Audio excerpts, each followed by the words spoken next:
So today, guys, is very simple. What we need to do is win. We got very lucky yesterday by things that were out of our control. For any of you guys who are not completely up to date with the regular season of WTL Code S, these are, for some reason, it's broken at the moment. Liquipedia is broken. Somebody tried to update Liquipedia and they broke it. So it's a bit annoying. Yeah, it doesn't matter. But yesterday we got very lucky. And Dragon Kaisi Gaming lost against Psystorm Gaming. And that was honestly very surprising because Psystorm Gaming lost Spirit. So I didn't really think that was ever going to happen. But it did happen. And because of that, all we need to do today... Look at Reynor's hair, guys. Oh my goodness. Look at his hair. Because of the luck of Dragon Kaisi Gaming losing, all we need to do today is win. If we win, we finish second in the regular season. K-pop Reynor. Reynor is so stressed he's gone grey. Reynor has spent too much time on Reddit. As you guys can see, it's not good to him. I will make sure that the boy, as soon as he's back in the Netherlands, spends less time behind the computer. And more time enjoying himself a little bit. Where is stats? I am gonna go out on a limb here, mate, and say that I think that's a green screen. I know it's a hot take. You guys probably think that Stats is a true enjoyer of nature. And he's playing these games from a bungalow in Iceland, but I'm gonna say something crazy and say that I think it's a green screen.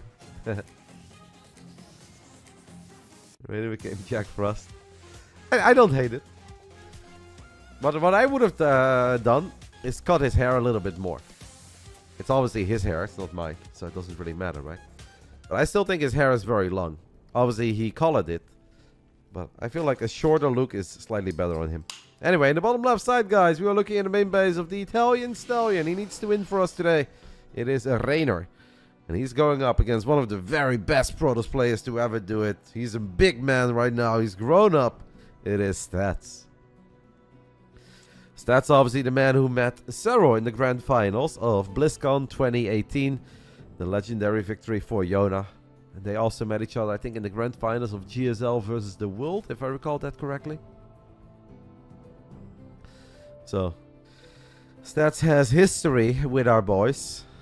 Reynor and Stats, I don't know if they have a whole lot of history. I'm sure they played against each other once or twice, but I didn't take a look at a League Elect. Not any really famous series that jump to mind between these two. Is it white or silver? Well, I think it's like a mix between silver and grey, the hair of Reynor. He wanted blonde, he ended up with this. He was like, mate, my hair. I was like, it looks fine, mate. It looks fine. Atlanta hit Reynor hard. Reynor spent some time on Reddit, guys, against the best of all of you. Reynor is currently back in Italy. He's going to spend Christmas with the family. And I think after that he is going to go to Bavaria to spend New Year's Eve with Lambo. I'm still thinking about whether or not I want to go. For me, obviously, to even consider it, I do need to feel a bit better. I've been coughing so much. My head is congested, which is not nice. I wouldn't want to make the others sick. And also Bavaria is kind of far, but we'll think about it. People want to meme on Sue second places, but Stats is up there. Yesterday there was someone in my chat who said, like, yeah, Dark has even more second places than Sue. And I was like, I don't really think of Dark as the guy who finishes second a whole lot. I feel like Dark shows up in grand finals quite often. Been a very successful player. Won GSL Code S's. Won, obviously, BlizzCon. Won DreamHack last year in the grand finals against Maru in Valencia. So Stats definitely had a fair share of second places. Stats, I think, historically is a Protoss player that is easily to recognize. He was always an absolute master in surviving with very few units. I think very early on he realized the strength of static defenses. So you just stack up, you build a lot of probes, and you defend with the bare minimum of units. Something that definitely worked on the 3-base setup that we played with for a while on Heart of the Swarm and early Legacy of the Void. But these days it kind of feels that 3 bases is not enough. And you need 4 bases. And some of the recent games that I've seen off Stats, I feel like he struggles a little bit going up to 4 bases as quickly as he should. Now, Dark has never won Katowice, but he always has a run in Kato. Like, it's always quarterfinals. I think a couple semifinals over the years, but he has never won. Rogue did win twice. Rogue won twice, and Sue obviously won one time. Dark is one of the GOATs. I absolutely agree with you on that. And I think Stats is one of the Protoss GOATs. I don't know if I would consider him like an all-time great, because we've had so many great StarCraft 2 players over the years, and obviously he was never a world champ, but without a doubt one of the best Protoss players that we've ever had. And for a while, the very best Protoss player we had. Let's see how good that Oracle control is from the man, whose hair has not changed a bit. Reynor Protoss reminds me of Stats. Yeah, well, Reynor is pretty flexible with Protoss, but there are games where I did recognize a lot of like old school Stats gameplay in it, where Reynor is obviously also very good in realizing the power of batteries and cannons and stacking up quickly, relying on some spellcasting. But Reynor can also play the swarmy style with Protoss, right, where he stays low on gas and he just has units everywhere, run-bys everywhere, as Stats is gonna fly in with his Oracle, kill 2 drones, but lose it immediately. It's not the start that Stats looks for. Good news for us. I was obviously not very stressed over this match. I think that our team is in very good shape. Everybody's been working hard for IM Katowice qualifiers and DreamHack Masters Atlanta, the regionals. I didn't think this match was going to matter that much, but yeah, after yesterday, all of a sudden it does really matter. That makes it an exciting one for us. I had an incredibly funny interaction with Serral. And I will share it with you guys on the one condition that you guys don't make it weird. And don't be like, ew, disrespectful. Because that's obviously not what was happening. But this was really funny. I started laughing. So, I asked Serral, because I was thinking about maybe doing a big brain bout this evening. In the end, we decided not to do it, because I'm just still a bit sick, and a lot of players are already taking a break. But I asked Serral, I was like, Yona, would you be interested in playing in the big brain bouts on Friday evening? And Serral said, no, sorry, I'm not interested. I already hang up my keyboard at the rack for the rest of the year. I was like, oh, okay. I was like, did you already play your WTL match in advance? Because sometimes players request to play earlier. So I thought we were just going to watch replays. I was like, so did you already play your match in advance? And then Serral said, no, but I will play that without my keyboard. I was like, alright, Jonah. That caught me off guard. I did not expect that one. And once more, that obviously has nothing to do with him overlooking Sue or anything. But it was just funny. I was like, what a goat. That is a cool reply indeed. Because he really had me when he said like, alright, I'm done for the year. I was like, oh, okay, so did you already play a WTL match? He's like, no. But I'll do that without my keyboard. And to be fair, without his keyboard, he'd still be really, really good. Exactly, Spot. Alright, so this game we're just macroing up. Reynor is on 87 drones. Stats is on 67 probes. Stats is gonna go into Storm, into Blink, into +1. I do like the wall off that Stats has been working towards. Good gateway positioning. Obviously, because he lost the Oracle so early, he didn't really have a good way to slow Reynor down. Looking at the minimap, kind of feels that Reynor is living his best life over here. It is absolutely possible to play StarCraft 2 with mouse only. It's not easy, especially building is very uncomfortable. Like when it comes to doing stuff in the game, it's not that bad. Building is the biggest problem. And I'm not talking about units, I'm talking about like actual production facilities. Which I guess Zurich doesn't have too many of.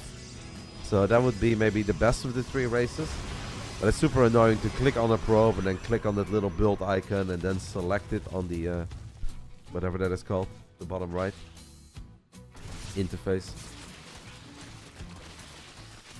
Then you can probably indeed bind one of those keys to your mouse and that would honestly be pretty doable. You can probably get low GM with it if you're very good.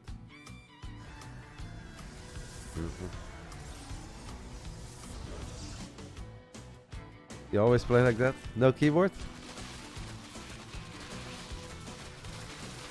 I do a lot of things with my mouse, but I do not build production facilities with my mouse. Reynor is using his overseers, guys, to drop Contaminate, and then it's going to slow some of these robo units down. Obviously, Reynor has a lot of things going for himself. He's got Hive Tech, he's got Great Aspire, we've got Adrenal Glands coming online, but if we make this many battle units 9 minutes into the game, it's still going to be somewhat committed. And I gotta say, I think I kind of like where Stats is going in this game. He's on 79 probes right now. He's got a bunch of cannons, he's got stasis traps, and he's got a very quick transition into carriers. From Stats' side, this already looks a whole lot better than what I saw from him a while ago when he played against Vanya on Altitude. Reynor is going to try to pounce through these gates, and the shield battery is a little bit too far back, so it can heal up the cannon, but it cannot heal up the gateway. He's going to use battery overcharge, but that's not going to save a lot of your probes. Very good probe pool too, though. We haven't even dropped a single storm yet. Stats actually playing really good so far. I would start to recreate that wall immediately, but yeah, not bad. Reynor is firing up 9 Corruptors,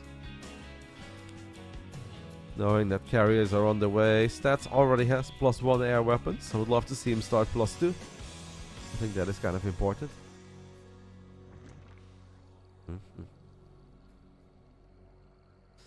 Reynor does need to start finding some economic damage, guys. Otherwise, I get a tiny bit concerned on where this game is going, as we do have a bunch of Banelings. Those were not the best storm stats. Those Banelings were a day late and $1 short, and then he stormed his own army for absolutely no reason. All the Banelings were already gone. I do not recommend using your High Templars like that, guys. And yeah, VDVC, you make a very solid point that I did not mention yet. We had the IEM Katowice qualifiers last week. And I would say, surprisingly, against all odds, Stats actually qualified, guys, for IEM Kato. And that is pretty wild, considering the fact that players like Creator didn't make it. No, Creator did make it, right? Or did he not make it? Classic didn't make it. And Creator was in the NA qualifier. Classic didn't make it and Creator did make it, correct? No, Creator lost to Special, right? Yeah. You did not end him. You beat him in the upper bracket. You did not end him. It was Special who ended him. So yeah, Stats made it to IEM Katowice, but Creator and Classic did not. So I'm sure that we're going to see Stats play a whole lot more in the upcoming month, and hopefully we'll see a very strong Stats in Poland. You took part, yes. You did put some damage on him, but you did not end him. Trigger is a beast, though. There is no shame in losing to Trigger. Special on the other end? No, I'm kidding, Juanita. That's just surprising. This goes to show that it was not easy to qualify for IEM Katowice, because I don't think any of us would ever dub Classic and Creator their ability to play StarCraft 2. Couple of Zealots going for a little run by over here on the left side. Reynor, his links are very well upgraded, even +3 melee, guys. We're barely 12 minutes into the game. Savage Roddy, that was the most obvious sarcasm ever. I think you guys get that. I have nothing but love to Juanita. I think Juanita knows that. And Stats is going to blink forward one more time. Snipes a couple of the Brood Lord, blinks forward again. And look at this, Immortals getting on top of Spore Crawlers and Queens right now. Carrier's still doing their thing. I'm starting to get seriously a tiny bit concerned, as Reynor was smiling there for a split second. Stats is playing a mighty fine game here, guys. The biggest adjustment he made compared to some of the games I saw from him a little while ago is that he realized it's not about staying alive on 3 bases. You need to go up to 4 bases quickly. And that is what's happening over here. Reynor is going to make a dive for a couple of these carriers that do have +2 air weapons at this point. And 2 out of the 5 carriers have died. I think that should kind of be it. Fly to the battery stats, and that is exactly what he does. Did lose a lot of supply on the ground there, though. If only Stats, guys, had 1 cannon and 1 battery here at that 5th base. If he could have used overcharge there, I honestly think he would have been able to keep at least 1 more carrier alive. Maybe both of them. But he is not. And Reynor, his macro is stopped here as he's going to get on top of that base. I think Stats in the end spread himself a little thin. He's got 7 more gateways coming in line. Does use battery overcharge here. And if we're ever going to pull off a miraculous hold, it is often with battery overcharge. As the Ultras are doing their thing. Nice micro on the carriers, but Reynor, his supply is just not dropping. Every single time you're like, wow, that looked kind of decent for stats. And you look at these supplies, you're like, oh, he's still down 60, 70 supply. And yeah, pretty much the entire map is purple. It's very hard to find any success with Zealot run-bys when Reynor gets such a big heads up. And Reynor overall looking good. I'm a little bit sad that I did not get to see the games between RotterdaM and Reynor at all. I heard that they were pretty good games. Obviously, I'm sure that Reynor would not necessarily agree with that statement, but I would have loved to take a look at that series. As we have a couple of Corruptors diving on top of the carriers. 2 out of 3 carriers fall almost immediately, and Stats is going to be forced to tap out. GG. Reynor off the back of some fantastic macro. Maybe it's the hair, guys. I'm not saying that all of you guys should dye your hair, but if you do, there is a chance you too can macro like Reynor.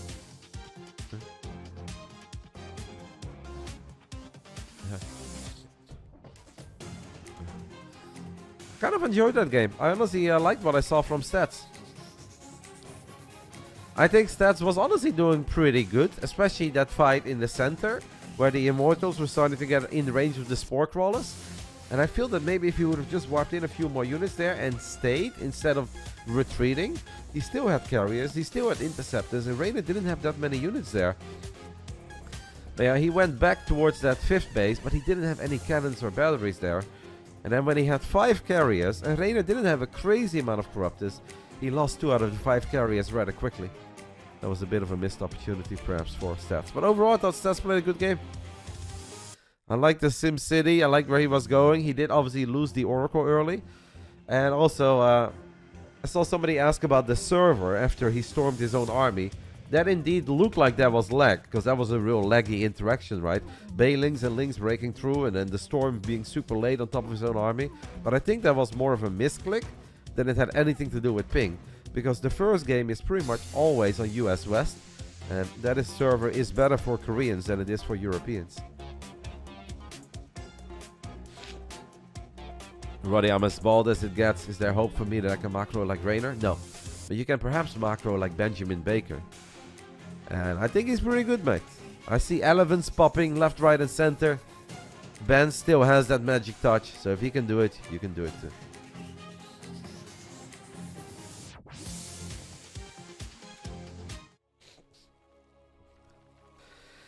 Game 2 will be played on Solaris, aka Colaris' home map.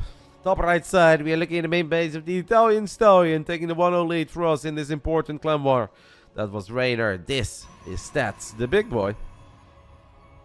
How old is Stats these days, guys? I know he's been around for a while. He definitely looks older than he did in the... I mean, obviously everybody ages, but Stats kind of looks grown up. I felt like he was a boy before he went to the military and he came back as a man. I guess Stats is like... Is he 31?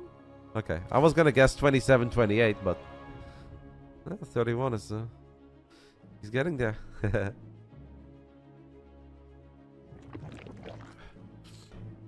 RotterdaM is not married. RotterdaM is married. I don't know why you brought it up, but RotterdaM is a married man.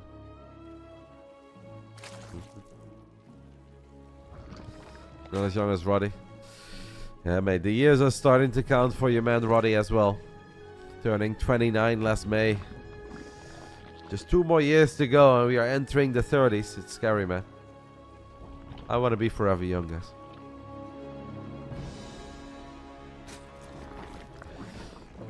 Thank you to my man Jardon for the 79 months. The series in the round of 16, 2021 Katowice was sick. You mean Stats and Reynor? I don't even think that Katowice has a round of 16, so I think they have a round of 12. If you mean round of 12, there is a chance, but I don't think Katowice has a round of 16. Because they have 4 groups, and then the winners get directly seeded into the quarterfinals, and if you finish 2nd place, you play against the 3rd place finisher of a different group. So... he played Stats into Maru, into Dark, into Zest. Yeah, the Corona online Katowice. But yeah, that was round of 12. Yes.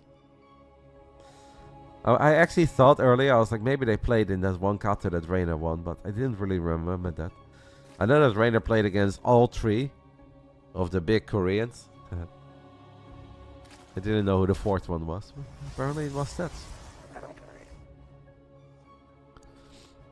Surprised, by the way, that this is loser pick. So whenever you lose your first game, you can pick whatever map you want. And perhaps Stats is just a massive fan of James, because I have no idea why you would ever pick Solaris against the Zerg. This is, if anything, a map that I think Zerg players like to pick against Protoss. Stats is just built different, baby. He's like, yeah, I can play on Ratu set, but I don't want to.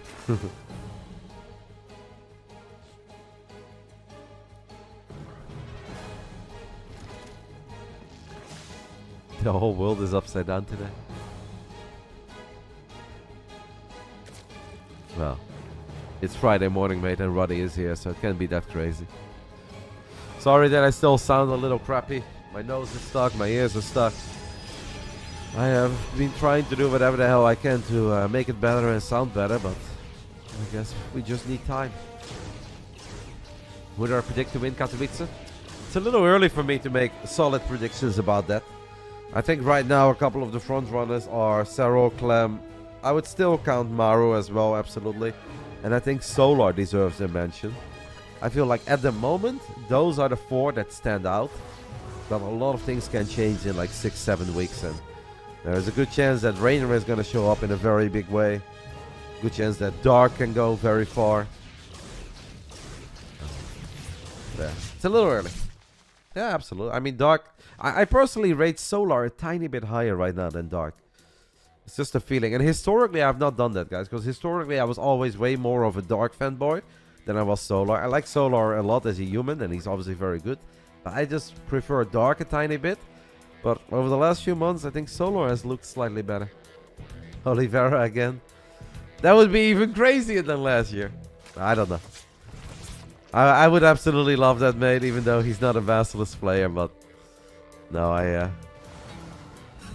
think that is about as likely as it was that he won last year. So I'm telling you guys, there is a chance, but...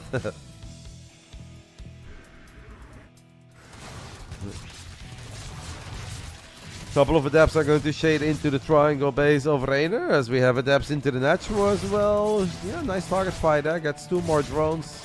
Good reaction by Reynor. The double oracle is gonna fly in. Stats.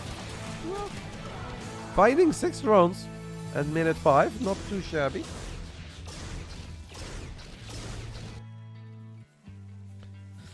Honestly, I think that Clam coming into Katowice is going to be a very scary Clam for anyone to face. Reynor is losing more drones, by the way, guys, to the 2 oracles that turned around one more time and got 3 extra workers. Katowice historically has not been a good place to Clem, but I also think that Clem right now finally getting that monkey off his back, lifting that trophy in front of a live audience. I think he will come in as one of the serious contenders. Yeah, Trigger or Serral play already? No, this is the very first best of 2. The score is always... the Observer is missing all the drones dying, guys. The Oracles are killing more drones at the 3rd, as that Phoenix is dying as well, as it tried to kill an Overlord, but 4 more workers going down. Honestly, grand total of like 10, 11 workers going down so far. That is not bad at all on Stats' side.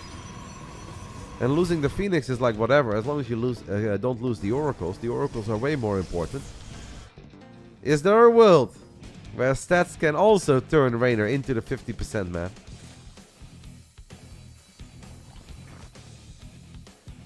Maru did well this year. He got 2nd place, but now he seems to be in a slump. Well, Maru is the MVP of the regular season of this competition that you're currently watching. Maru has played 22 games, and he has managed to win 21 out of 22.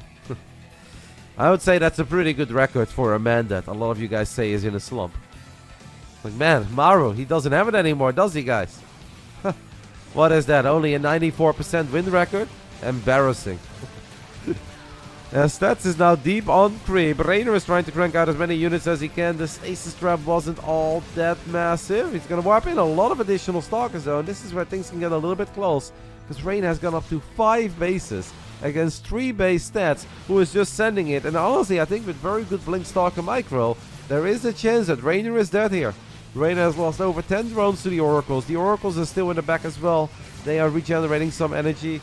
This is where Reynor could have really used that old magic trick of his where he had the 3 Ravagers sneaking around and gunning down a prism. Reynor was the very best in the business doing it, as he's spending every single penny that he can get his hands on. But Stats is just warping in round of Stalkers after round of Stalkers. And honestly, I think a forward blink wouldn't be the worst thing I've ever seen right now. I understand it's a bit scary, but I also think you want to make sure that all your Stalkers are participating in the fight. Reynor is holding on to that supply lead and actually killed a couple Stalkers there towards the end. Might barely be good enough for the Italian. It's going to be harder right now as the Queens don't have a whole lot of energy anymore. I still think that Stats has an opportunity, but we need him now more than ever to just kind of send it. Because the longer he waits, the worse it's going to get, as now a couple of drones are going to fall. Final few Roaches are leading the charge. How good are these Ravages? Well, those Corrosive Vials are connecting, but this is where the Oracles can show up one more time. One of the Oracles does fall immediately. It is an awfully close fight where it really will come down to just one more round of Stalkers perhaps. And then maybe a forward blink, even a couple of Zealots, why not? Just to tank a little bit as the Spore Crawler got moved over. Reynor is doing whatever the hell he can to stay alive. The second Oracle dies still. Stalker count is not that impressive, but it's also not like we've got a crazy amount of Queens, Ravagers and Roaches left. What a close fight. Stats is just floating a little bit too much. Maybe we can chrono boost our gateways a little bit. I don't know if he's been doing that.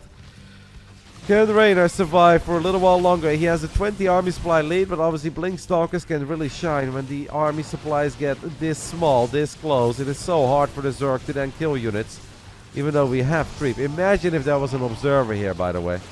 I think with an Observer showing up, Reynor not having any creep, it would have gone in Stats' favor. Now I really don't know, as the Ravagers do get in range of the War Prism, but the War Prism gets saved. Another Ravager falls. More Stalkers are dying. In the end, Reynor will survive by the skin of his teeth, or whatever the hell they say. Impressive hold. If Stats would have just built an Observer, or maybe chrono boost the gateways a bit more, I think he would have been able to get the job done. Sitting on 1200 minerals there while going for a very committed 3-base attack is just a bit too much. Very, very close hold there, but I think in the end it will now be good enough. I don't know if Reynor has a bunch of Queens left. If you lose the 3 Ravagers here, it can still get a bit scary. But he won't. He only loses 1. Why does Stats hate Observers, guys? I don't get it. I think with an Observer he wins that game. GG gets called, but instead it is Reynor who will barely be able to close it out. Reynor right now walks into his mom's house and he's like, what is this place? I 2-0'd someone in WTL. And we're all very proud of him. Let's go, Reynor. Well done. I know, it's not the room that you normally walk into, but we welcome you to the 100% room. Means that he takes a 2-0 lead for Basilisk in our absolute final clan war of the regular season. And that is great news for us. We just need to win 2 more games.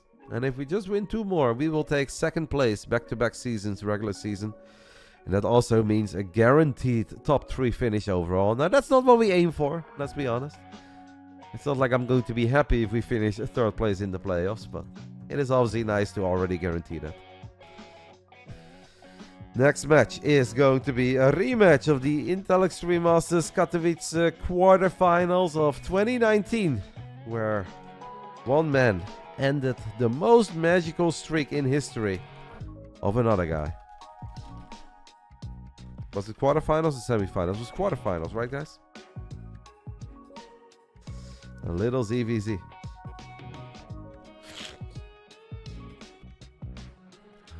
This is not even his final form. I hope it's not. We're gonna need a big Reynor in the playoffs. You know, he can enjoy the holidays. He can enjoy New Year's Eve with the Germans and the other nerds. But as soon as it's over, January 1st, I don't care how bad that hangover is. I want to see my boy play 20 ladder games. Because 1 week, guys, into the new year, we are going to have the final week of playoffs. January 5, 6, and 7, we will be covering the WTL Codes playoffs. Obviously, the first day we'll have 2 matches. The second day we'll have 2 matches. And then the third day we'll have 2 matches. Do we always start on the final day only then? I think we do, right? It's the same as last season, so yeah. There will be an interview, yes. Absolutely, Henna. I think it's a good time to have a little end of the year interview with the boys. I hope everyone is down for it, but we'll make them. Even if they're not, we're gonna make them. I'm excited to catch up with the boys.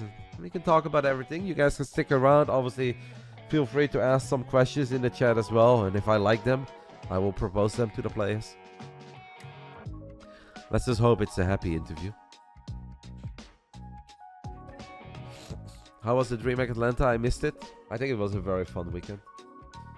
A lot of great games. Good vibes. Happy nerds. I think overall it was a very good time. Why are foreigners beating Korean players? Is this normal? Yes, it's pretty normal, mate. You can be good at StarCraft 2 without being Korean. I know it's crazy, but that is a thing. After years and years and years of practicing and working very hard, they too are very good at the video game. Is Serral going to the military service in April? Well, he is, but it doesn't necessarily mean that you guys won't see Serral anymore. That doesn't mean that Serral can't play in anything. I will let you guys know that I overheard a conversation between one of the fans at the DreamHack Masters Atlanta and Serral during our signing session. And somebody said like, "Oh, Serral, I'm really going to miss you, man. I know you have to go to the military in April. And I just want to thank you for all the great memories and all the great games. And I'm going to be so sad when you can't play anymore." And then Serral responded, "We'll see about that." So, I don't think that Yona plans on going anywhere, guys. Yes, he has some military obligations, but I wouldn't panic too hard. I think Yona will find a way to still play some video games.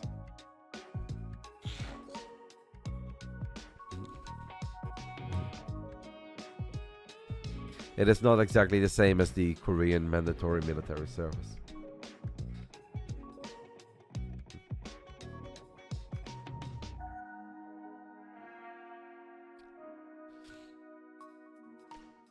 Grade A Yona impression. It's very hard for me to do good impressions at the moment because I can't even hear my own voice properly. Like, I sound very strange to myself. I don't know how I sound to you guys, but still pretty congested up there. So I think I could only do Todd and Gabe. I feel like I can always do Todd and Gabe. Sometimes I feel like my Gabe impression is better than my own impression of myself. I sound like a Dutch. It's okay. Well, that's not what I'm aiming for, mate. I don't want to sound Dutch at all. Don't you know? I'm from London. I actually heard a couple of people with very strong southern accents in Atlanta. Not a shock, since it is in the south. And I've always liked it. And I tried to like kind of learn it in the past. To speak like a proper southerner, but I couldn't do it. I-95. Like my mom.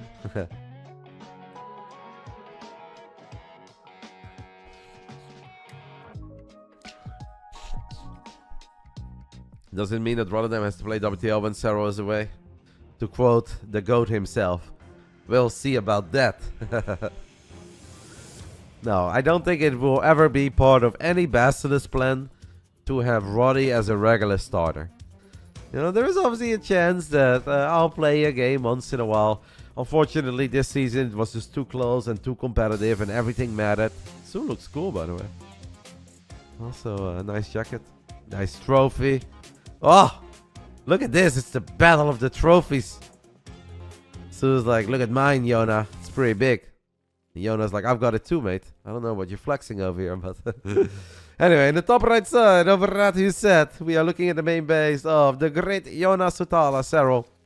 And in the bottom left side, the man who ended that absolutely magical streak that Serral was on once upon a time. In 2019, your IEM Katowice champ of that year, Sue, for the Africa Freecs. Roddy is always a star. I don't know about that. I think I'm the least bright star of the four. But on top of that, we are obviously not aiming to have me start a whole bunch.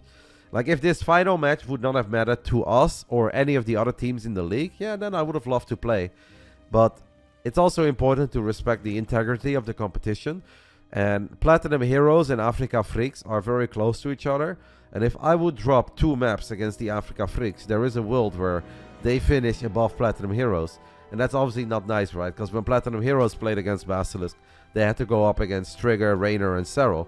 And all 3 of them are very good. And if then Africa Freecs play against us, and they can 2-0 me and win a couple maps. So obviously these things are very important to keep in mind. Now I think I would have had a tiny chance to win a map, maybe, but today was not the day. A, we really want to win, because we want to guarantee top 2.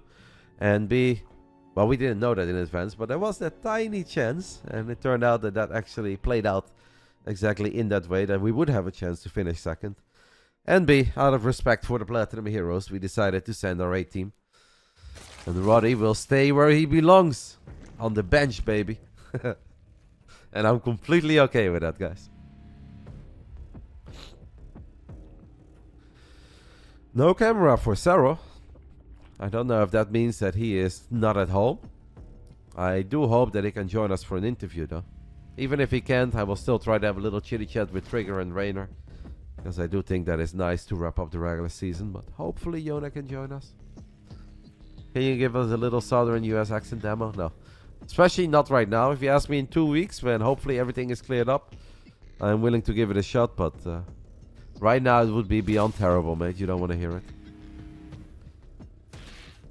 Yeah, maybe there's just a problem with Zoom. Sorry, I was distracted. We have a couple of links of Serral running to the other side of the map. Just making sure, I guess, that Sue is not doing anything too weird, too crazy. This is also going to give Serral the very early scout. He saw the spawning pool wiggle. That means that at the bare minimum, his opponent has mined 100 gas. Are we ever going to have any Zerglings here, by the way, Sue? Well, Sue wanted to make the very bare minimum, and rightfully so. Sue probably knows that Serral is not going to do anything too wild, too crazy, and just wants to make sure that things are normal on the other side of the map. So if you are the underdog here, as Sue in ZVZ, you can obviously cut a couple of corners. Show match between Roddy and Chelsea. Well, I don't want to make the official announcement yet, because I always leave that up to the folks of WTL, but I did get a DM with a request to record a video with a bunch of players, some Basilisk players and other WTL players that will play in the playoffs. And then they also asked if I want to play against Chelsea again. And they said that he's going to get coached by Maxed once more, so he's going to take it very serious. He wants revenge. Round 3, the absolute final round. I'll bop that old man again. If he wants to get bopped, I'll bop him. What do you think is Serral's biggest weakness in each matchup? Biggest weakness is honestly pretty hard, mate, because if I think of Serral's ZVP, and you're asking me, Roddy, what is Serral's biggest weakness in ZVP? He's pretty damn good at it. Like, I feel like anything that we would describe as biggest weakness would already be overly dramatic. I think in ZVZ we can say that it could be Mudas, or at least extremely greedy random builds and early game all-ins that sometimes get the best of Serral, but that's just the way that mirror matchups work, and it is hard to always figure it out. Sue is going to drop a Spire, by the way, speaking of Mudas. I think in ZVT I wouldn't say that he's got a biggest weakness either. If you want to beat Serral, and this is why it's so hard to beat him in general, you kind of just have to play better than him across the board. There are very little tricks that you can pull out where you're like, yeah, now I'll get him. Why isn't this ESL lineup Blizzard really effed up? Well, mate, this is not an ESL tournament. WTL Code S has nothing to do with ESL. ESL is just a esports company that runs certain leagues but doesn't run every single league. Not everything has to be ran by ESL or through ESL. And it's a good thing that that's not the case, because otherwise if they would ever decide to not run StarCraft, we would be completely screwed and we'd have nothing. So this has nothing to do with ESL. ESL is a German company and the folks over at WTL are Chinese.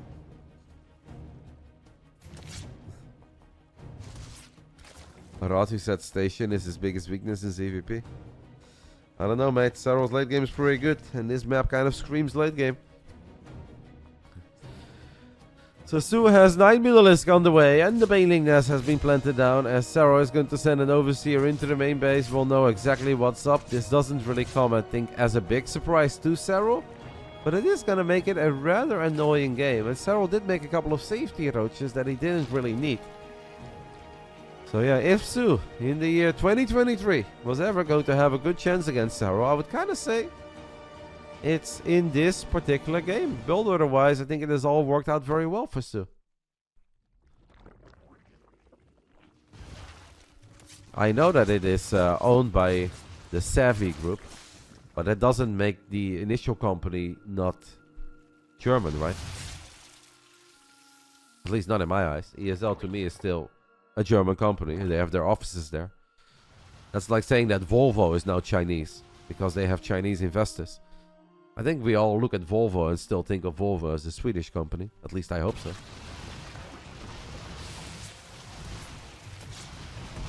Has nothing to do with it, Eisenhower. And if you want to start up that conversation, mate, there are great places to do it. But I don't think it's too relevant to Basilisk versus the King Africa Freecs, as we are watching Serral against Su. Discord is a great place for that. Reddit will love you. Team Liquid. Should we hate Volvo too then, guys? Oh no. Why doesn't ESL give points for Wardy's tournaments? To be fair, I think Wardy is cool enough that they kind of should. I think Alex and Wardy should team up. Because Wardy does run a bunch of amazing tournaments. Huh.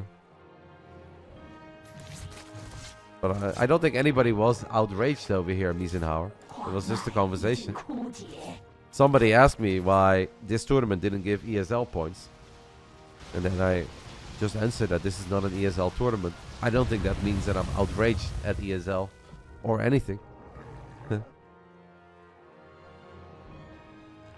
Assuming you're part of the Africa Freecs, would you have been happy with the pairings of this match? I honestly think that yes, I think they are happy with it. Even if it went well for Reynor against Stats. Keen has a very good TVP. And obviously, I think Su, his best chance is in ZVZ. Maybe ZVZ against Reynor could have worked out as well. As he's even bringing a couple of drones to the other side of the map. But yeah, I think giving the strength of the lineups and giving their possibilities in this clan war, I think this was about as good as it could have gone for them. But the beauty about StarCraft is, guys, that it's not all about luck or seeding or rolling the dice. It is a game of skill. And I still believe in our players. Huh?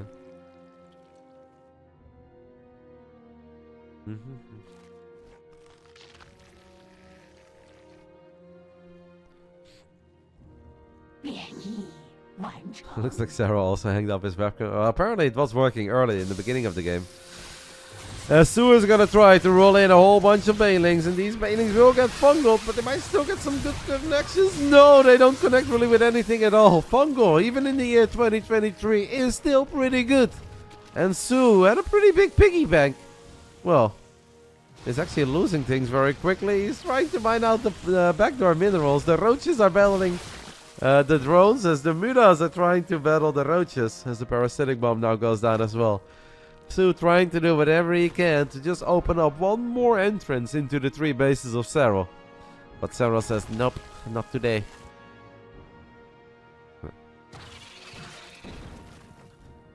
If this was 4 years ago, today's match would be epic. Yeah, on paper it definitely looked very cool. But, you know, the boys are getting better. And once more, Stats did qualify for IEM Katowice. And I think we could already see a better Stats today than we saw throughout a lot of the other playdays of WTL Codes. Su is obviously going to have a very hard time. I thought if it was ever going to be close, it's kind of with Mudaling Bane against Roaches and Hydras of Serral. But honestly, Serral is kind of weathering the storm here without really breaking much of a sweat. Su had a plan, but Serral read him like a book. And he said, nope, you are not going to mine out my pocket expand minerals. And if you want to attack me, you're going to have to roll into my Infestors and Lurkers. Yeah, that hasn't gone very well for Su. Who's now going to try to go Ultras, but as far as I know, Lurkers are pretty good against Ultras too. Poor Su. Su should have, by the way, at the bare minimum, in my opinion, taken his own gold. I feel like he had all the time in the world to take his own gold base, fully saturated, You can obviously open up your own pocket expense to make rallying units to the other side of the map a bit easier.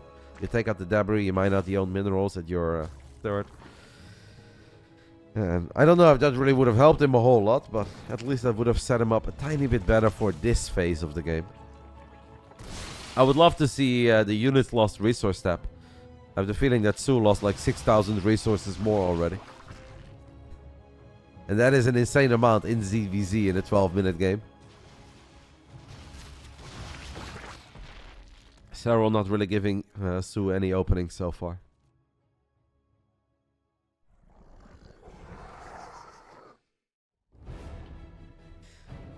If you guys obviously have any questions to any of the Basilisk folks, you guys can always try to join the Basilisk Discord. The link just got posted in my chat.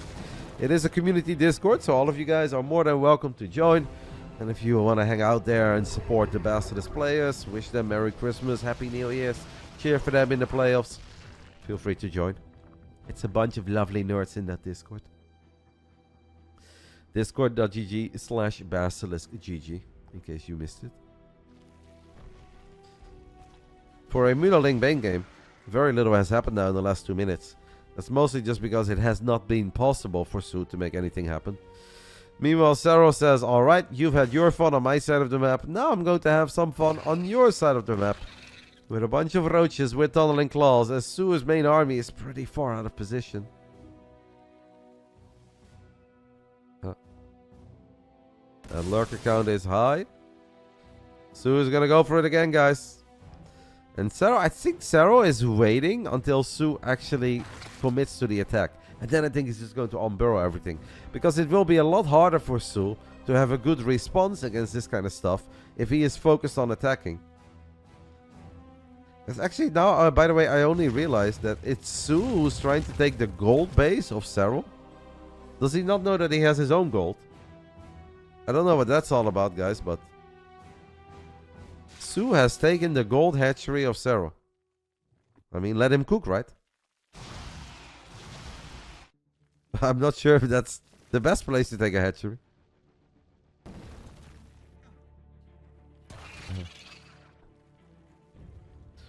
Alright, Serral said, alright, I've waited long enough. I can't hold it in any longer. Let's go ahead and unburrow a couple of these roaches. Deal some good economic damage as 23 drones go down that quickly.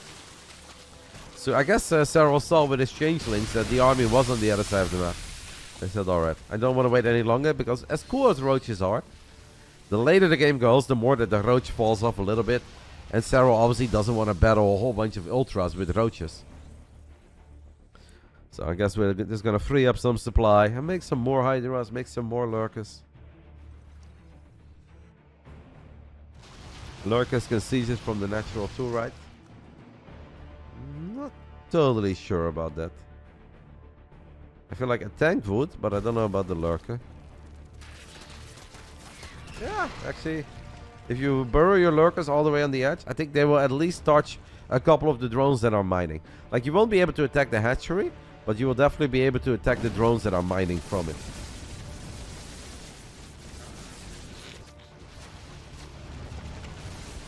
Serral has a very big bank and has a lot of lurkers.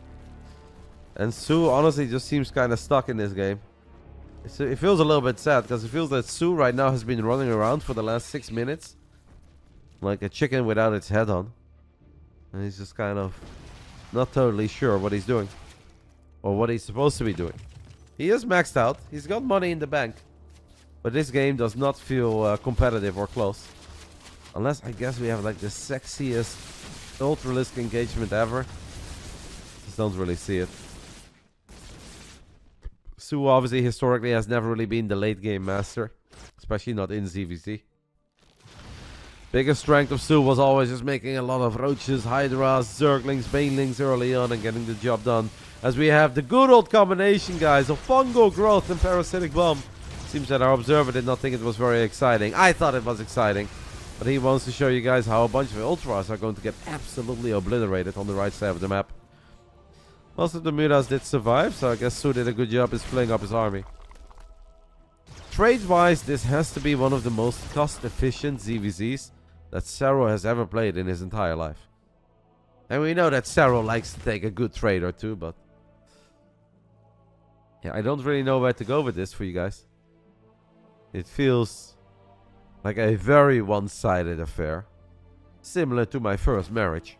Just kidding, guys. I never got married. I just kind of wish that I got married and had a divorce so I can make that joke. But I never got married.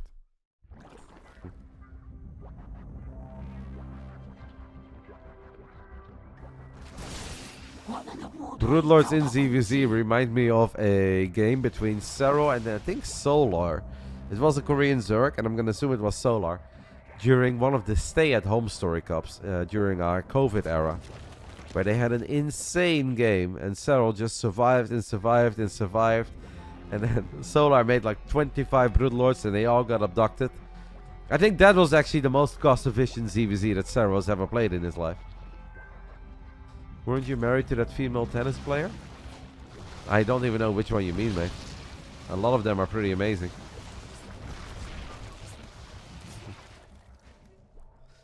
Just like Zombie Grub said, Serral loves to play with his food. I don't think that Serral is really playing with his food in this particular game. I think Serral's just playing it very safe. Obviously, Yona never really enters a game that he doesn't want to win. Ratu said is an incredibly large map. So what Serral doesn't want to do is have a silly throw where he moves out too early and he gets eliminated by like Lings with adrenal glands and ultras. I don't see Yona too much as someone that messes around. I see Yona as someone who wants to make sure he doesn't throw. Which is not exactly the same as playing with food. I feel like if anything, Reynor is the one who likes to have more fun in games where he knows he's won. He will make a couple of funny moves.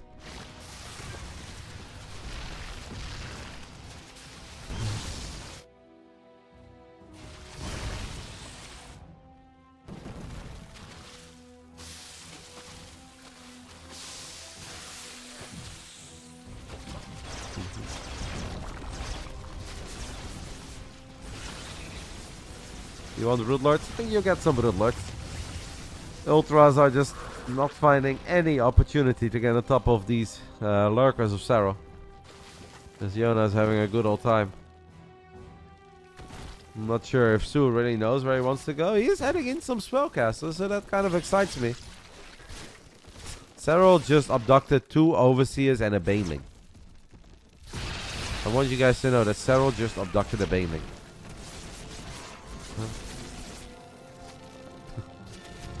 I feel kind of sad for Sue. It's like these games where you are maxed out and you know that you're not supposed to leave, right? Because you have money in the bank, you're maxed out. But it also feels like you've got a less than 1% chance to win. And the reason for that is, guys, that Serral is A, incredibly freaking good in the late game. B, just has a much better army. C, has a much bigger bank. And D, it feels like he knows exactly where he wants to go. And Sue, honestly, it kind of seems like he's just throwing a bunch of mud to the wall and hoping that some of it is going to stick. Yeah. Hello, Gomez. Oh, nice fungo though here by Sue. Sue does land a fungo and he's now going to send it with his ultras and he's going to try to get on top of a couple of these lurkers and he gets 1 or 2, but... yeah, killing Hydras is one thing, and I always believe that he will be able to kill Hydras. Another nice fungal there. So the spellcasting not looking too shabby on this side of Sue. The biggest problem though is that killing Hydras is always doable.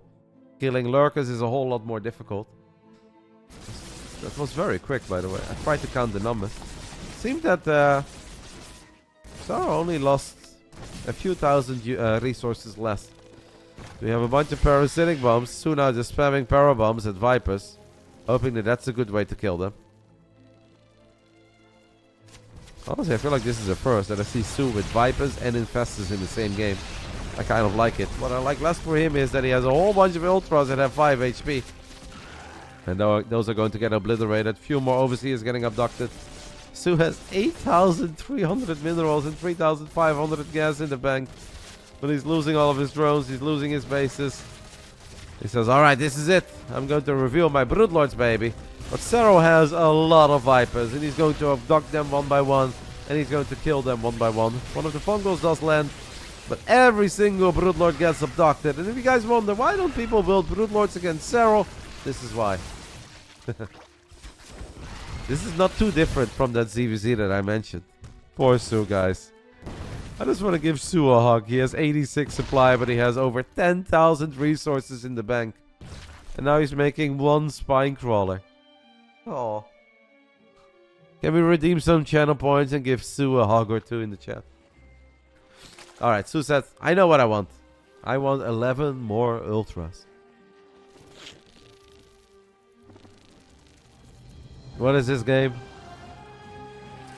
This is kind of the equivalent of LeBron James going to high school. He's like, what up, kids? I heard you're ballers. And he's picking out all the Frenchmen and he's slam dunking them in the face. He's like, well, you couldn't stop that?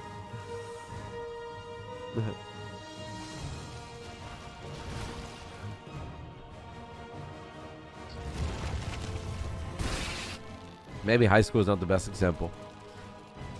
We should have gone for a big man right now who's very good and powerful in the NBA. Maybe the dude from the Milwaukee Bucks. And now he's slam dunking on top of Jordan. You know? What's up, old man? Can't keep up. Sue's gonna send it one more time, but all those lurkers guys are still here. We have a bunch of parasitic bombs going down. And this is honestly a very chaotic fight. And the Ultras are finding some success. The problem is just that the Ultras are eventually going to be in trouble. And he lost the Overseers. Serral killed the Overseers by dropping some power bombs. Maybe abducting a couple of them into spore crawlers. So Sue can no longer see the lurkers. That's a bit of a problem, because the lurkers are burrowed. And you need an Overseer. I gotta say, the Ultras did kind of decent there. Yeah, Giannis and then Anti... I have no idea how to pronounce his last name. But I know he's very good. Whatever happened to that... was it Derrick Rose from the Chicago Bulls? Is he still playing? Because he was MVP once, and then I just never heard of him ever again. I know he got injured for a while. Sue decided he had enough of this game, guys. Turns out that Ultras, no matter how many of them you built, are not all that great against lurkers on top of ramps in choke points. Especially if you can no longer see them. GG gets called. Serral gets the 1-0 lead, and that means we're up 3-0. And we are just one map win away from actually clinching second place in the regular season. That came as a bit of a surprise to all of us. Shout out to the Swedish Zerg god that is Nemshar. Shout out to Geralt as well. And obviously shout out to MaxPax for just being MaxPax and being amazing. Rose still plays. He's on Memphis. His knees were just bad. Prime Rose was great. So he still plays for the Grizzlies. How old is he right now? Is Derrick Rose like proper old already? Or if he was healthy, would he still have a couple of good years inside of him? 35, that's kind of old. At least he still had a long career then. That's not too bad.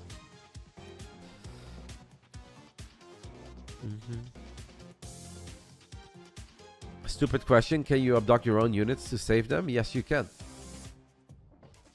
Oh, you cannot? I thought you can. Are you sure you cannot abduct your own unit? I really thought you could. I feel like I've seen that once. Am I crazy? Yeah. I think you can. Yeah, somebody said you cannot, so I was like, well, I think you can abduct your own units. What's a good resource to get into the game again? So there is not really one place, mate, that I would really say is the ultimate place to find build orders, etc. Because people don't really write out build orders anymore in text files. This is not something that you see that often. But what you can do is spend some time on Twitch or YouTube, and there are a million great videos out there. You can watch professional players and see what they do, as the overlay kind of tells you everything you need to know these days. You can watch people just play the game in 1v1 and ask them some questions. When it comes to Zerg streamers, I think Lambo is the very best that you're going to find. But you also see Pig stream some Zerg. You'll see Loco stream Zerg once a month. And who else is out there? Laser has actually been streaming a very decent amount. So you can visit any of those guys. And I'm sure they're willing to answer a question or two. Cold Bar, Eva. Yeah, but Eva plays more Protoss than he plays Zerg these days. Fiont streaming a tiny bit. Lorimbo.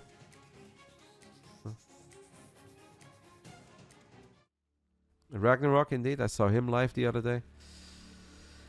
Alright guys, here we go. It is match point for Basilisk. In the top left side, we are looking at the main base of the great Iona Sutala. It is Serral. The bottom right side, the man with his beautiful IEM trophy behind him. Thought he had some momentum, thought it was maybe going somewhere, but it felt that his entire game plan was mine out the pocket expand of Serral and then just rally in Lings and Banes and completely overwhelm him. It never happened, so it wasn't his game. It is Africa Freecs Sue. Ow, my eyebrow.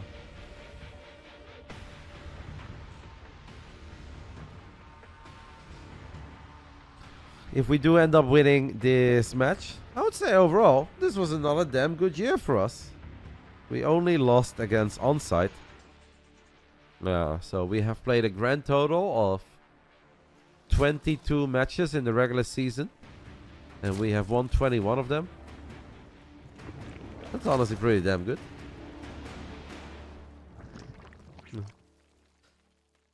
Is the map name Heartlet Alley? Yes, that is the map name. The A is silent, mate. I don't make this stuff up, but people have a heart attack if I would call it Heart Lead, even though that's what I called it in the beginning. They're like, no, it's not Heart Lead. It's Heartlet. So, thank you to Athil for the 30... Do I see 33 months there, mate? Alright, we'll stop. I'm doing a recording as well. A lot of these games get posted to YouTube, so I gotta behave a little bit for my regular streaming self, but...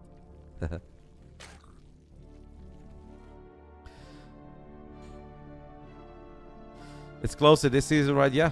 I mean, honestly, we were not even supposed to finish second in the regular season. Last year, it felt that we had an amazing year, but we just kind of got pipped by one map in the very, very, very end, which was a little bit unlucky. This year, it was a bit tougher. Just a lot of matches went to the ace match. Other teams really stepped up their game. Like Shopify Rebellion was way up there for the longest time. Last season, they didn't even make it into the playoffs. DKZ was stronger this year. Obviously, Team Liquid got a lot stronger by picking up Cure. So, yeah. There are only two things I hate in this world. People who are intolerant of other people's cultures and the Dutch. Not sure if sarcasm or serious, but I hope you're joking. I feel like it's pretty hard to hate on the Dutch. Like, I don't think we really do a whole lot wrong. You can obviously hate on Max Verstappen making F1 boring. Or Feyenoord fans sometimes being donkeys when they travel, but other than that, I don't really think my country does a whole lot wrong in the year 2023. I've heard it before, yeah. I didn't know what movie it was, but I've heard the line before. Careful with that streamer, Dutch. Streamer is also very chill, mate. You can make a joke or two in my channel as long as you're nice. Oh no, our kitchen is pretty bad, I know. But I do vouch for bitterball and frikandel, okay? Those are goated. But yes, other than that, I know we don't have the finest cuisine in the West.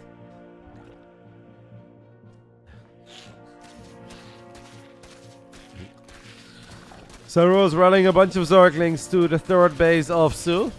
As he's doing this of 29 drones. Su currently working with 33 drones. Serral winning this early micro battle. 2 Banelings, guys, on the top right side of our screen.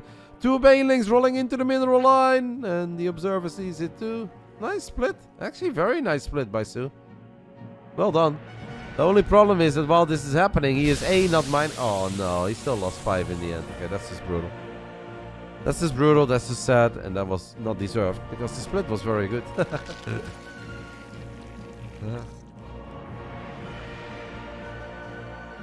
I hate it, Akko. I hate Andivy, I hate Stumpled, I hate Zurkle. Well, Zurkle I can like sort of eat, but not really. As a kid, I was fed all these meals by my parents.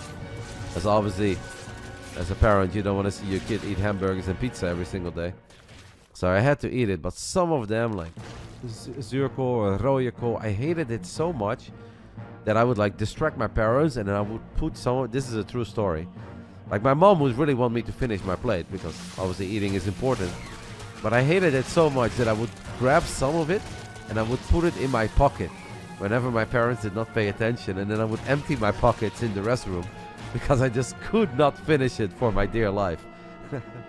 And obviously, like later on, my parents realized that this was a fight they were never going to win. Like I tried really hard, but I just thought it was so disgusting. What I do really love is bloemkool and aardappelen, which translates to cauliflower. And I like green beans, and I actually really like Brussels sprouts. A lot of kids hate it. But all these other meals that I just mentioned, I thought they were so disgusting that andivie, spinazie, like it makes me throw up. And I tried really hard, but I just couldn't. The good old fucking strength. Because my mom is the sweetest mom ever, and she was very, very, very good to me when I was growing up. But she would fume a little bit when I would just, and she would spend all this time making this food, and I would just not eat it. So eventually she's like, "Oh, I've had enough. You just finish your plate." And I just couldn't, you know. Anyway, we have roaches and lings battling in the natural of Serral. Serral is taking a pretty hefty supply lead. Is up 11 workers as well. Sue is stacking up to her lair. Serral's lair is already done. Ahead in upgrades, ahead in the roach speed. Overall, it just does not feel that Sue at the moment has the level to really make Serral sweat in ZVZ. In StarCraft 2 period. How quickly did they realize? Well, I would clean out my pockets as well, Clara. My dad never cared. My dad was way too busy with running the bar that he had no time to worry about this stuff. But my mom did eventually find out once, and let's just say she wasn't very happy with me. He got punished. No Nintendo GameCube for a couple days, or Nintendo 64, whatever the hell I was playing. I wasn't trying to be annoying as a kid. I hated it so much. I just couldn't finish it. Thank you, Ivy, for the 37 months. What is a casual Dutch Christmas dinner? I think the most popular thing that Dutch people do during Christmas is either gourmet or fondue. Like one of the two. Cheese fondue, regular fondue. We pretty much always do gourmet together. Like heated plate in the center of the table. Put some meat on it. Make some French fries and garlic bread next to it. Just have a good old feast. Have a dessert. Enjoy some wine. What is the second food he mentioned?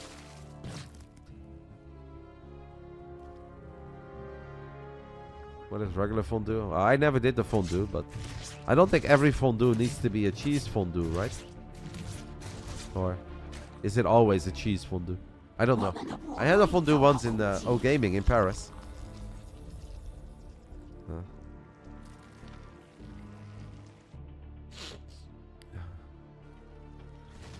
Regular is like soup. Nothing wrong with a good old soup. Alright. Yeah, I don't really know how to say all of that stuff. When I have to pronounce French words in English and my entire head is congested, it's gonna be very hard to understand me, guys. My French is le terrible. What is not le terrible, guys, is the performance of the Basilisk boys so far today. As Serral says, alright, so let's go ahead and have a good old roach ravager battle. Do you remember Year Zero? And Sue says, of course I do. It's one of the greatest ZVZs I've ever played. And Serral said, alright, this one right here is for that Year Zero game. Time to set the record straight. And after all these years, have a tiny bit of revenge for the Intel Extreme Masters 2019. Serral is still an absolute animal in the game, and Sue is obviously a good StarCraft 2 player, but does not really have, I think, the level at the moment to compete with these guys. It seems like it's going to be a clean 4-0 start for us, and that means that we clinch second place, guys, in the regular season. Came out of nowhere. A big, big shout out and thank you to the folks from Storm Gaming who performed incredibly well yesterday. They took out DKZ. We performed well today as we take out the Africa Freecs. 4-0. It is all over. We'll have 2 more bonus games though. And that means we finish second. And finishing second means that at the bare minimum, we will finish top 3 in the playoffs. But obviously we are not entering the playoffs to finish top 3. But it is still nice.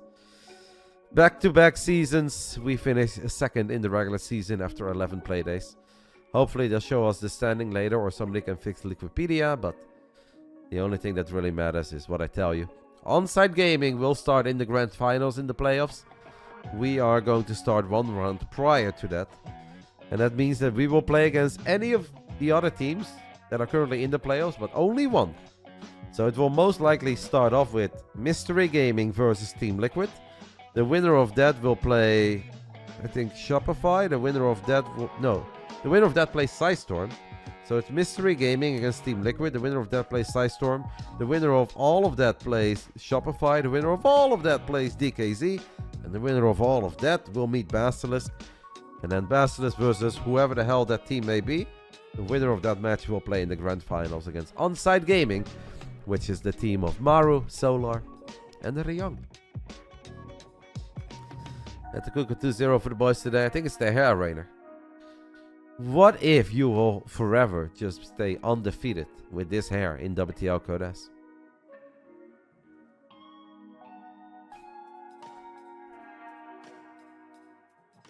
I'm gonna go ahead, guys, and take a very tiny break and see if I can use my nose spray and just clean up everything. 2 minutes, 3 minutes, and after that I'll be back. We have Trigger versus Keen coming up, and that will be the last StarCraft 2 match that we cast today. Alright, I am back. The match is live. Let's do it. A bonus best of 2. There's not really anything on the line, but we're still gonna enjoy it. Yes, that is what we will try to do. Obviously, Trigger is gonna do his best to at least get a win on the board. It's nice. A little bit of momentum that we can carry into the playoffs. That doesn't hurt. Bottom left side of Solaris. We are looking at the main base of Basilisk Trigger, our Canadian stud muffin. In the top right side, I would honestly say the strongest player of the Africa Freecs at the moment. It is the Korean Terran. That's been a bit of a mystery over the last few years, but he's still damn good. It is Keen. We don't get to see Keen a whole lot, but when we do see Keen, it's pretty damn good. Not too long ago, he 2-0'd Firefly, and a lot of people talk a very big game about Firefly, and I would say I'm one of them. Definitely a bit of a fan of that Chinese Protoss, so... If Keen can 2-0 Firefly, we know that he is good, especially in this matchup. He has played a decent amount of time over the regular season. I think he also tried in the IM Katowice qualifiers. That did not work out for him, but... Keen is just one of these dudes that's still damn good. He has done a very good job in maintaining his skill. Better than some of the other Koreans that don't play that much. We will do an interview with the boys afterwards, as Trigger is going to get the second shield battery, which I don't hate. On a small map like this, if you know there is a chance your opponent's going to make a couple cyclones, run them to the other side of the map, it makes a lot of sense. But yes, a little interview. As soon as the matches are over, I'll take a tiny break, I'll set up the call. And if you guys have any questions for our boys, stick around and feel free to post them in the chat. Also, I hope you guys are loving my final jersey today. Every other playday ever of WTL Code S, I always wear a Basilisk shirt. But I think that this final jersey is as close to a Basilisk shirt as we can get, as it has the exact Basilisk colors, which I really love. That's why I had to pick it up. Normally I only buy one jersey a year, but when I saw them release this one, I was like, man, gotta get that. Reynor and Basilisk in one jersey, hell yeah, let's go. Trigger and Serral was staying at the hotel I was at in Atlanta. You mean the Westin Plaza? Because I was there too, mate. You must have seen me there. It was hard to miss me. I was in the bar. Trigger is on the other side of the map with a couple of stalkers. Kills one of the Cyclones very quickly. This is a great start for Trigger, guys. To already be here. Nice micro by Keen there as he picks up his Cyclone. But picking off one Cyclone on the other side of the map is fantastic. Because now Trigger is buying time for himself. Blink is going to come online. And that's going to make his life a lot easier. Yeah, I was also at the hotel. I was there every single day since Wednesday. We even had a little meet and greet with some of the folks from Stormgate over at the Westin Plaza, which was very cool.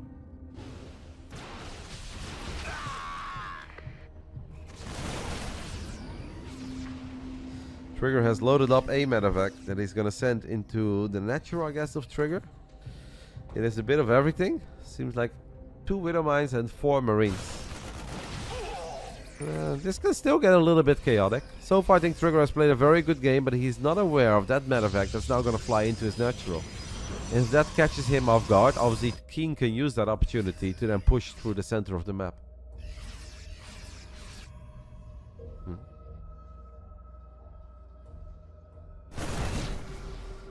Keen threw down a scan as he picked off the observer of Trigger and is waiting with his medevac in the top left. Feels like this is leading up to an all-out 2-base attack from Keen. I don't know if he has any plans on dropping a third CC. SCV pools can be terrifying in this matchup, but if Trigger has a shield battery and a Colossus, I don't think it really makes a lot of sense to pull SCVs. Because SCVs just die very quickly. They like to clump up, and that's where the Colossus can shine brighter than any other unit. Medevac is gonna fly into the natural, guys. This is a do or die basically for Keen, as he's stuck on 2 bases. If he wants to find any success in this game, it needs to happen in the next minute. We have a Widowmine dropped. Widowmine is going to shoot at a probe. That's not fantastic. First Widowmine, I guess, got picked up out of nowhere. Shield battery overcharge gets activated, and Trigger will weather the storm without too many issues. I'll send those zealots back. This is where you just keep it together. The Marines have powered their way through that battery in the main base, but Trigger can warp in extra units. Keen is going to get pushed back. Trigger overall with very good defense, I'd say. Barely lost anything. He's going to drop a random force field. The Trigger has dropped the 3rd command center, by the way, guys, on the low ground. And that means that if he cannot kill this Colossus, he's in danger of losing it. Keen really wants to get it. Trigger really wants to keep it alive. The final Marauder will barely be good enough to at least kill 1 Colossus. But that is not what Keen was looking for. He was looking for a whole lot more. Now, this is the final of the best of 2s. WTL is always 3 best of 2s. Reynor 2-0 stats, Serral 2-0-2. And this is our last match. It's a bonus match, as the game is obviously already over, the clan war. We have won. That command center, will it be able to finish up? I don't think so. Ooh, I like that. The hallucinated probes, guys, to absorb a Widowmine shot. That's kind of cute. If you hallucinate probes instead of any other unit, you get 4 of them. So you can obviously split them apart, send them forward one by one. Those 2 Widowmines get slightly better hits off. Trigger doesn't really need to be this aggressive here, but I think Trigger just knows that this game at this point is kind of over. He's done more than enough to win, and he's going to try to end it with a Colossus, a couple of Stalkers, and a couple Zealots. And I don't hate it. Our Canadian boy is not a player to beat around the bush. If he feels that he can end it, he is just going to end it. Without a way to reinforce, it can be a little bit hard to stick around for a long time, but 4 bases against 2, a 40 supply lead, a Colossus against a man who barely has any Vikings. Yeah, this one is kind of over. Well done. Good Stalker play in the beginning. Good crisis management against the big push and the Widowmine drop. A close to perfect game coming out of our Canadian. I really like what I saw. Would have been maybe perfect if he was able to save that 1 Colossus, as this Colossus is close to dying, and it will die in the end to a Viking volley, but that's not going to save Keen. This one is all over. 5-0, guys. Can we make it the perfect 6-0? We didn't have many 6-0s over the regular season. I don't know if somebody is bored and wants to open Wikipedia quickly. I guess I can do it as well. Trigger takes the 1-0 lead. Did we have like a single 6-0 even? I don't know if we did. Let's take a look. Basilisk. We had a 4-3 over Team Liquid. 4-2 over Platinum Heroes. 4-2. 4-2. 4-3, 5-1, 4-3, a 4-2 loss, a 4-3 win, a 5-1 win. This could be our very first 6-0. If Trigger wins game 2 as well, Basilisk is a 3rd, but after this match we are 2nd. And we got lucky. The only reason we got 2nd is because yesterday Storm Gaming was able to defeat Dragon Kaiser Gaming. And that I would honestly qualify as a very big upset. Storm Gaming has Max Pax, who is freaking amazing. But outside of Max Pax, the rest of the roster obviously has good players, but not really world-class dudes that can normally take out players from DKZ. But Nemshar had a cheeky build. Gerald played a very sexy game 1 against Dark, and in the end they won.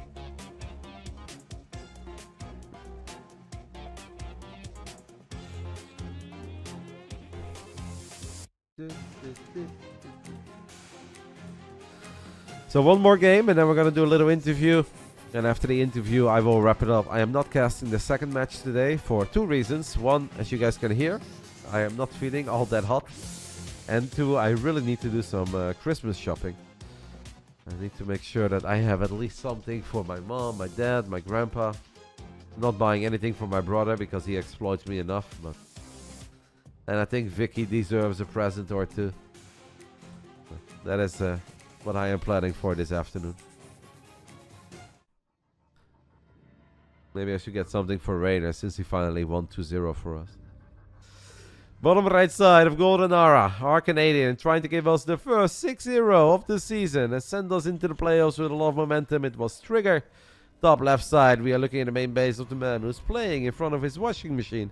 It is Keen of the Africa Freecs. Will it be a 6-0 or is it going to be a 5-1? Congratulations card. A Merry Christmas card. Don't know if that's going to make it in time to Italy at this point. What is it, the 22nd? Yeah, it's cutting it a little close.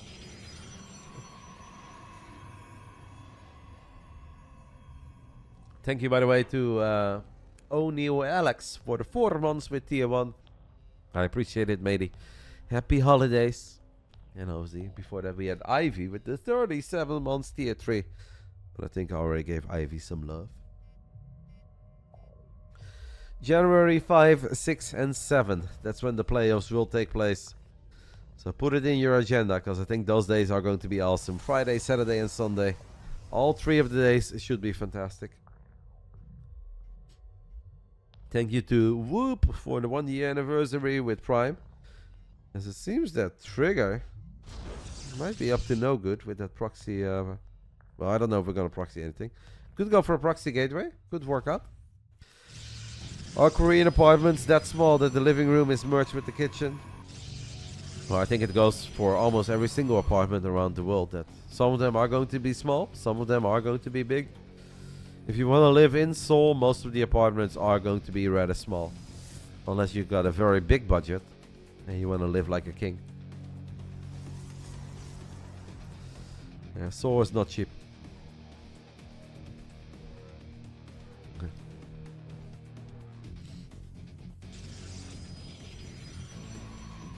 So it will be a proxy Stargate in the end for Trigger, but it's obviously not a one-base proxy Stargate. We saw Australia over at the DreamHack Masters Atlanta getting a quick win over Oliveira, our world champ, with the proxy Stargate Void Ray Rush. I don't think this is going to be Void Race. This should just be an Oracle. I don't know how well that's going to do against 2 Cyclones, but we'll keep an eye on it. Love you, Roddy. Thank you, Rage Wind, for the 3 months. Happy holidays, mate. Love you too.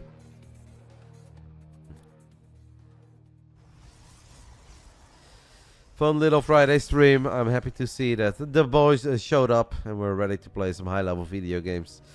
After this, the year is almost done for them. For Serral, it is completely done. I don't think that Jonah is going to play a single game until the new year starts. He can just enjoy his holiday. I think Trigger and Reynor will definitely try their luck in the Master Colosseum qualifiers. Those will be played over the next 5 days. There are 4 qualifiers, but only the winner of every single qualifier makes it into the main tournament. Masters Colosseum is a big online tournament that's also organized by the folks from WTL, as he has not gone for Cyclones, by the way. He has gone for Widow Mines. So that means, like, sure, the Hellions can do something, but the first 2 Widow Mines are terribly out of position. And Widow Mine number 3 and 4, well, that's going to be rather obvious. So, okay, the Hellion killed 4 probes, that's pretty good. But losing 8 SCVs and seeing all of your SCVs not mine in the main, that's got to feel a lot less good.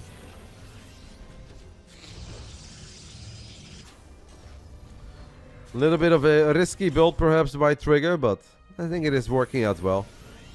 If he would have gone double Cyclone though, then I think he would have had a lot of potential. One of the Widow Mines has just ran to the other side of the map. I don't know if Trigger is paying attention. I don't think he is. Alright. The Observer just looks around, looks away. I'm actually really surprised that only 2 probes died there. Because we were looking at 4 or 5 probes on top of each other. A little bit unlucky for Keen.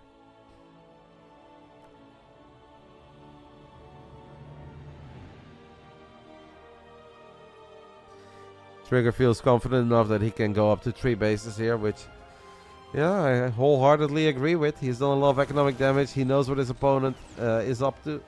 One of the oracles is going to take some damage, but seems unlikely that Keen is going to run to the other side of the map anytime soon. Maybe with 1 tank and 1 Viking, but I think the Trigger can just make a bunch of Stalkers and should be okay against that. There is more StarCraft 2 today, by the way. There is a second match in WTL Code S that you guys can enjoy over at, I think, the Cranky Ducklings and maybe somebody else. Whitey is also running another day of the TOMC contest, and that's a lot of fun to watch. But as I said, I just want to do a little interview with the team after this clan war, and then I will call it a day for myself. You doubt Reynor would like to attend Masters Coliseum? Well, you doubt wrong, mate, because I talked to Reynor about it. And I told him that it is not going to be easy, but it might be worth for him to consider and see if he wants to qualify. And then Reynor responded to me, do you really think that I can make it if I'm doing my best? And I said, Reynor, do you want an honest answer? And he's like, yes. I was like, I don't think you have a chance, mate. No, well, I didn't say that, but that first part of the interaction was true. It's not going to be easy, but I think Reynor is considering it, and I think Reynor will sign up definitely for the European qualifier. Masters Coliseum is a very big tourney though, mate. First place is $17,000. That's even more than DreamHack Masters Atlanta was.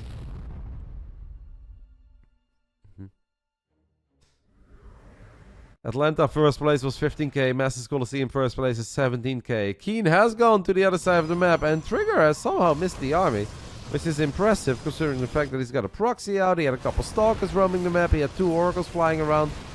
I still think that Trigger is going to be fine against this. Uses battery overcharge in the back. Widow Mines are going to fire and actually connect with one of the Stalkers, but I think Trigger can just blink on top of these tanks. I don't see any reason why he wouldn't do that. Okay, he's just gonna walk in range and pick them off from afar.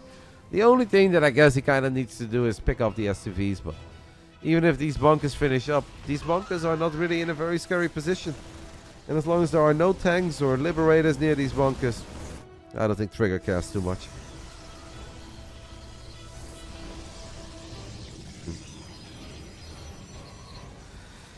It is not a Liberator, by the way. It's a Viking that's going to fly into the main. I do think we have one Liberator out. I don't really know where it is, but Keen is in serious trouble. The man has no stim, no combat shield, no bio upgrades. And Trigger is now running to the other side of the map. He's going to get into the natural right before that second tank can siege up. So that is the third tank that has died on the side of Keen. Yeah, the push is over. We have a couple of bunkers that apparently will not get attacked, will also not get salvaged. Keen is like, alright, thank you, Trigger. Trigger's like, it's the holiday season, mate. Here, have a bonus. Salvage them. I hope you spend the 150 minerals well. Don't spend it all in one place. Keen is like, I can't promise that, mate.